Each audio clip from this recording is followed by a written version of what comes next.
Frederick Weimar एक factory में काम करने वाले गरीब आदमी का नौजवान बेटा था। वो अपनी पढ़ाई आगे जारी रखना चाहता है, लेकिन उसके परिवार की माली हालत खराब होने की वजह से ये मुमकिन नहीं था। आस पड़ोस में छोटे मोटे काम करने के अलावा फ्रेडरिक को बॉक्सिंग करने का भी बहुत शौक था। वो शहर के एक छोटे जिम में ट्रेनिंग किया करता, जिससे उसकी टेक्निक भी काफी अच्छी हो गई थी। एक दिन उसके जिम में एक बॉक्सिंग ट्रेनर आया जो नेपोला नाम के एक नाजी स्कूल में टीचर भी था। वो अपने साथ अपने प्रोफेशनल बॉक्सिंग स्टूडेंट्स को लाया, जिनमें से एक के साथ फ्रेडरिक की बॉक्सिंग फाइट होगी। उसने बहुत जोरदार अंदाज में फाइट की, जिससे वो नाजी ट्रेनर भी उससे काफी इम्प्रेस हुआ। लेकिन जब फाइट को जीतने के लिए ओपोनेंट को नॉकआउट करने की बात आई, तो उसे अपने विरोधी पर दया आ गई और इसी चक्कर में वो मैच हार भी गया। हालांकि वो जीता नहीं, लेकिन ट्रेनर को इम्प्रेस करने में कामयाब रहा। उसने फ्रेडरिक को नेपोला में दाखिला लेने की सलाह भी दी। नेपोला से पढ़ाई पूरी करके वो एक आर्मी ऑफिसर बन जाएगा, जिसे जिंदगी में कभी पैसों की चिंता नहीं करनी पड़ेगी। परेशानी थी तो सिर्फ एक, उसके पिता नाजियों के सख्त खिलाफ थे और उन्होंने उसके एडमिशन लेटर पर दस्तखत करने से साफ मना कर दिया। पर फ्रेडरिक ने अपने सपनों को पूरा करने के लिए अपने पिता के नकली दस्तखत किए और घर से भाग गया। अगली सुबह उसके माँ बाप को एक खत मिला, जिसमें फ्रेडरिक ने लिखा था कि वो नेपोला ज्वाइन करने के लिए एलेनस्टेन जा रहा है। नेपोला की बिल्डिंग किसी फिल्मी किले से कम नहीं थी। उसे देखकर फ्रेडरिक की आंखें खुली रह गई।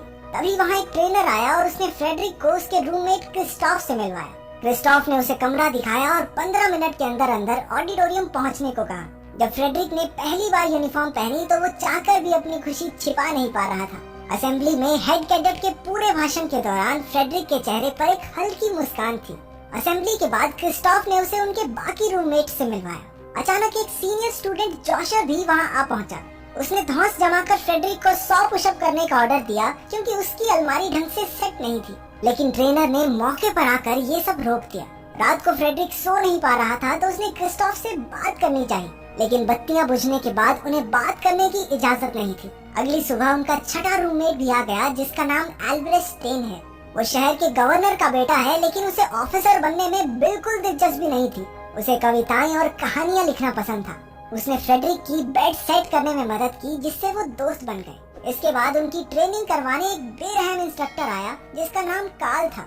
जोशर ने कार्ल से शिकायत की कि फ्रेडरिक के रूममेट सिगी ने 1 महीने में दूसरी बार अपना बेड गीला कर दिया है। सजा के तौर पर उसे अपना गद्दा वहाँ लाकर सबके सामने उस पर पेशाब करने के लिए मजबूर किया गया। उसे ऐसी चीज के लिए बेइज्जत किया गया जिसे रोकना शायद उसके हाथ में था ही नहीं। क्लास में उन्हें हिटलर के भाषणों के बारे में पढ़ाया जाता। वो सब उसकी बुद्धिमानी और समझदारी पर निबंध लिखते। उन्हें सिखाया जाता कि इस दुनिया में वही जिंदा रह सकता है जो सबसे ताकतवर हो। इसी थ्योरी की वजह से नाजीज यहूदियों को मारना जायज समझते थे। इसके साथ साथ उन सबको निशाना लगाने और कई हथियारों को चलाने की भी ट्रेनिंग दी गई। फ्रेडरिक ने बॉक्सिंग क्लब ज्वाइन कर लिया। हमें पता चलता है कि नेपोला अकेडमी इंटर स्कूल कंपटीशन में बॉक्सिंग चैंपियन हुआ करती थी, लेकिन पिछले कई सालों से वो लगातार हार रहे थे। उसके ट्रेनर को उम्मीद थी कि फ्रेडरिक की बदौलत इस साल तो मेडल जरूर आएगा। गुजरते समय के साथ फ्रेडरिक और एल्ब्रेस्ट की दोस्ती गहरी हो गई। रात में वो दोनों जोखिम उठाकर नौकरों के कमरे में गए, जहाँ उन्होंने छिपकर एक लड़की को कपड़े बदलते हुए देखा। किस्मत अच्छी थी तो पकड़े नहीं गए, लेकिन एक बात तो पक्की है, 1982 हो या 2022, men will be men। अगले कुछ महीनों में उनकी ट्रेनिंग पूरे जोरों पर थी और फ्रेडरिक भी वक्त के साथ और बेहतर हो गया। फिर आया मुकाबले का दिन। फ्रेडरिक मैच में पूरी जान से लड़ा और अपने विरोधी को रस्सियों का सहारा लेने पर मजबूर कर दिया, लेकिन जीतने के लिए उसे अपने ओपोनेंट को नॉकआउट करना ही पड़ेगा, जबकि वो पहले ही हार मान चुका था। एक बार फिर से फ्रेडरिक दुविधा में था, लेकिन इस बार उसने जीतने की ठानी। सभी उसके लिए तालियां बजाने लगे, सिवाय एल्ब्रेस्ट के, जिसका मानना था कि हार मान चुके इंसान को मारना सही नहीं है। सभी बड़े ऑफिसर्स ने फ्रेडरिक की जमकर तारीफ की और वो खुद को 7वें आसमान पर महसूस कर रहा था, लेकिन एल्ब्रेस्ट ने उसे आईना दिखाते हुए कहा कि वो बाकियों की तरह निर्दयी बन चुका है। अगली सुबह सिगी ने फिर से बिस्तर गीला कर दिया।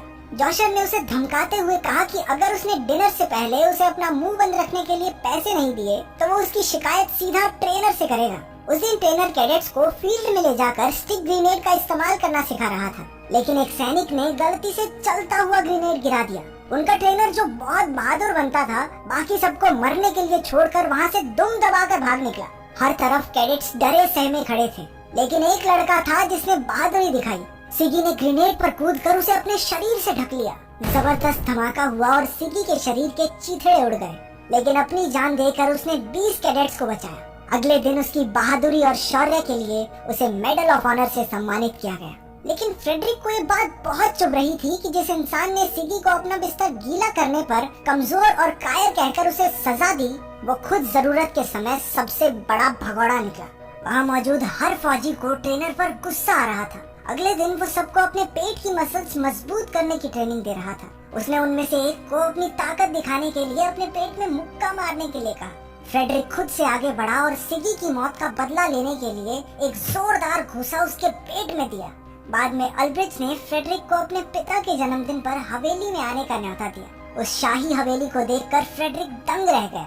लेकिन सबसे ज्यादा हैरान कर देने वाली बात तो ये थी कि अल्ब्रिच के पिता उसे कुछ नहीं समझते थे। गवर्नर ने सबके सामने अल्ब्रिच को कविता सुनाने से भी रोक दिया। ये साफ था कि उसके हिसाब से कविताएं और कहानियां मर्दों का काम नहीं। वो चाहता था कि उसका बेटा फ्रेडरिक जैसा बने। जब सारे आदमी शराब के नशे में धुत हो गए तो उन्होंने फ्रेडरिक और अल्ब्रिच को एक बॉक्सिंग मैच के लिए उकसाया। वो दोनों हिचकिचा रहे थे, लेकिन उन ऑफिसर्स ने कह कहकर जबरदस्ती उन्हें एक दूसरे से लड़वाया। फ्रेडरिक की जीत तो पक्की ही थी, लेकिन वो अपने दोस्त को चोट नहीं पहुंचाना चाहता था। पर अल्ब्रिच को भी किसी की दया नहीं चाहिए थी, इसलिए उसने फ्रेडरिक को अपनी पूरी जान लगाने के लिए कहा। नतीजा ये हुआ कि वो एक ही घुसे में चित हो गया। उसके पिता और उनके दोस्त मिलकर फ्रेडरिक की तारीफों के पुल बांधने लगे और बेचारा अल्ब्रिच धीरे से अपने कमरे की तरफ चला गया। वो दोनों सर्दियों की शुरुआत में अकेडमी वापस पहुंचे। रात के समय उनके बैच को तत्काल गवर्नर के सामने पेश होने का ऑर्डर दिया गया। पता चला कि पास के एक गांव से सोवियत कैदियों का एक गुट हथियार चुराकर फरार हो गया और उन्होंने कई लोगों की जान भी ले ली। उन्हें राइफल्स देकर शूट एट साइट के ऑर्डर दिए गए। थोड़ी देर बाद उन्हें कुछ लोग छुपकर भागते हुए दिखे। उन्होंने उन लोगों पर अंधाधुंध गोलियां बरसाई और वो सब मारे गए। लेकिन नजदीक से देखने पर उनके पैरों तले जमीन खिसक गई, क्योंकि वो कैदी नहीं बल्कि मासूम बच्चे थे। अल्ब्रिच एक बच्चे की जान बचाने की कोशिश करता है जो गंभीर रूप से घायल था, लेकिन तभी उसका बाप वहाँ आया और बच्चे को गोली से उड़ा दिया। उसने वहाँ अपने पिता को उन छोटे बच्चों को इकट्ठा करके एक एक को चुन चुन कर मारते हुए देखा। अल्ब्रिच के मन में हजारों ख्याल दौड़ रहे थे। उसे अपने पिता की इस करतूत से घिन आ रही थी। वहीं फ्रेडरिक की एक लड़के से मुठभेड़ हो गई, जिसकी वजह से 24 घंटे के लिए उसे जेल में डाल दिया गया। साहित्य की क्लास में टीचर ने सभी बच्चों को सर्दियों पर एक कविता लिखने को कहा। जब अल्ब्रिच को सबके सामने अपनी कविता पढ़ने के लिए बुलाया गया तो शुरुआत में तो उसने सर्दियों के बारे में ही अपने एहसास बताए, लेकिन फिर उसकी कविता एक अलग ही मोड़ लेकर नाज़ी विचारधारा के खिलाफ जाने लगी। बीती रात बेगुनाह बच्चों की हत्या करने के लिए वो अपने पिता को जिम्मेदार ठहराता है। टीचर उसे प्रिंसिपल के ऑफिस में ले गए, जहाँ उसके पिता को बुलाया गया। उसने सख्ती से अल्ब्रिच को अगले दिन एक बेहतर कविता लिखकर लाने को कहा, लेकिन अल्ब्रिच ने साफ मना कर दिया और कहा कि वो अब भी अपने शब्दों पर खड़ा है। फ्रेडरिक को रिहा होने के बाद सारी घटना की जानकारी मिली। उसे समझ नहीं आ रहा था कि अल्ब्रिच को कविता लिखकर सबके सामने सुनाने की जरूरत क्या थी। इस बात पर उन दोनों में बहस छिड़ गई, लेकिन आखिर में वो एक दूसरे की बाहों में लिपटकर रोने लगे। अगली ट्रेनिंग के लिए कैडेट्स को एक जमी हुई लेक में एक छेद से जाकर दूसरे छेद से बाहर निकलना था। सबसे पहले क्रिस्टोफ गया और उसने दोनों छेदों को एक रस्सी से जोड़ दिया ताकि बाकी सब आसानी से आ सके।